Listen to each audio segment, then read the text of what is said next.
नमस्कार मित्रांनो, मी विशाल प्रसाद, फिजिक्स शिक्षा मराठीत या आपल्या युट्यूब चॅनलमध्ये सर्वांचं हार्दिक स्वागत करतो. आज आपण 10वीचा पहिला जो चॅप्टर आहे मॅथ्स पार्ट 1चा linear equation in two variable त्यातली एक मेथड अतिशय महत्त्वाची आहे जी परीक्षेला विचारलेली ती पाहणार आहे. लक्ष द्या, त्या मेथडचं नाव आहे क्रेमर्स रूल किंवा क्रेमर्स मेथड. आता या मेथडमध्ये काय केले लक्षात घ्या, दोन इक्वेशन्स आपल्याला या ठिकाणी दिलेले आहेत. a1x plus b1y is equal to c1, equation number 1, and second a2x plus b2y is equal to c2.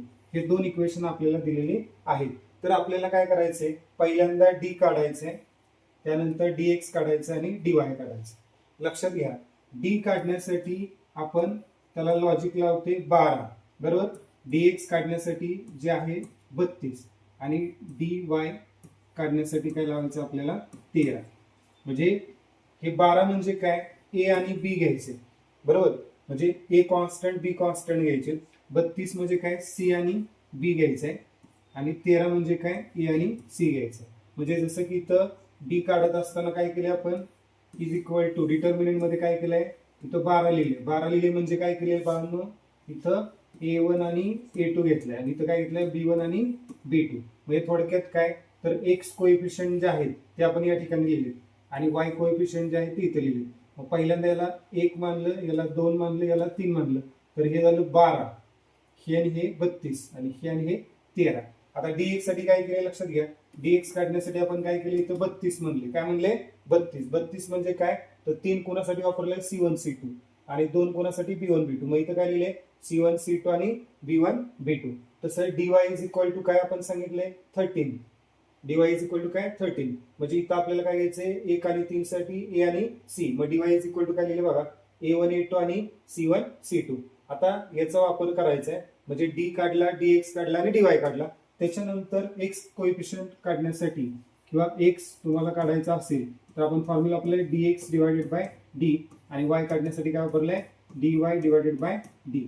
आता नीट लक्ष द्या, मग dx आणि d चा भागाकार केला की x मिळेल, dy आणि d चा भागाकार केला की y मिळेल. आता याच्यासाठी तुम्हाला एक एक्झाम्पल म्हणून तुम्हाला मी एक एक्झाम्पल या ठिकाणी दिलेला आहे बघा. पहिले इक्वेशन दिले x plus y is equal to 5, equation number 1, and 4x plus y is equal to 9, equation number 2. आता या ठिकाणी पहिल्यांदा मला काय करायचं बाळांनो, d, बरोबर. त्यानंतर काय काढायचंय, dx. त्यानंतर काय करायचंय, dy. नंतर आपल्याला मिळणार आहे x, नंतर मिळणार आहे y. हा x काढण्यासाठी काय घेणार आहे आपण, dx भागिले d आणि y काढण्यासाठी काय घेणार आहे, dy भागिले d. चला तर मग आपण d काढून घेऊया. d साठी काय सांगितलं आपण लॉजिक, इथे घ्यायचं आपल्याला 12. 12 म्हणलं की काय, 1 साठी कोण घेणार a आणि 2 साठी कोण घेणार b. म्हणजे काय येणार, a1 a2 आणि b1 b2. त्यानंतर dx साठी काय वापरलं आपण, 32. 32 म्हणलं तर काय येणार बाळांनो, तर 3 साठी आहे c आणि 2 साठी काय b.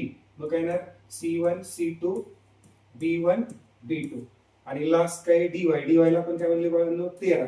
13 म्हणलं कोण, a c. म्हणजे पहिल्यांदा a नंतर c.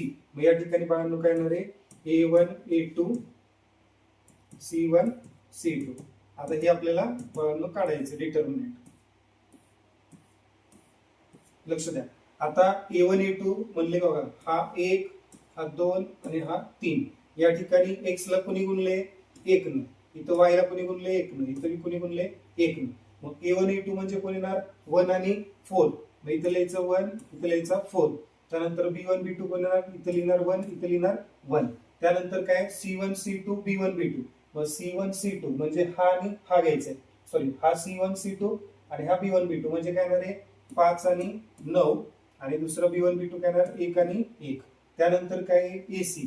ac म्हणलं काय येणार, a1 a2 कुठला येणार, हा पहिला 1 आणि 4 आणि नंतर c1 c2 म्हणजे कोण येणार, 5 आणि 9. बरोबर. आता फक्त काय करायचं बघा, हा डिटर्मिनंट सोडवताना हे ने याला गुणायचं, हे ने याला बोलायचं आणि त्या दोघांची काय करायची वजाबाकी. 1 ने 1 ला गुणलं तर काय येणार, 1 येणार आणि 1 ने 4 ला गुणलं तर काय येणार, 4 येणार आणि दोघांची काय केली वजाबाकी. मग 1 वजा 4 चं उत्तर किती आलं बाळांनो, वजा 3, बरोबर, -3 येणार. त्यानंतर काय करायचं, या 5 ने 1 ला गुणायचं. मग 5 1 काय येणार, 5. या 1 ने 9 ला गुणायचं, 9 1 9 आणि दोघांची काय करायची वजाबाकी आणि मग दोघांची वजाबाकी केली तर किती येणार 5 वजा 9 किती आलं 5 वजा 9 आलं वजा 4 बरोबर. त्यानंतर काय करायचंय 1 न 9 ला गुणायचं आणि 5 न 4 ला गुणायचं. 9 न 1 ला गुणलं किती आलं 9 1 9 वजा 5 चौक 20 आणि मग या ठिकाणी काय येणार आहे 9 मधनं 20 काय जाणार नाही मग 20 मधून 9 घालवले किती आले 11. मोठे संख्ये चिन्ह किती आलं वजा बरोबर वजा 11. आता इथं x काय आलं dx बाय d आणि y काय आलं dy बाय d. मग dx ची किंमत किती आहे dx बघा वजा 4 आहे आणि d किती आहे वजा 3 मायनस मायनस काय झालं प्लस. मग आपला ऑप्शन काय आला 4/3 आणि दुसरा ऑप्शन बघा dy भागिले d dy भागिले d dy किती आहे -11 आणि d किती आहे -3 मायनस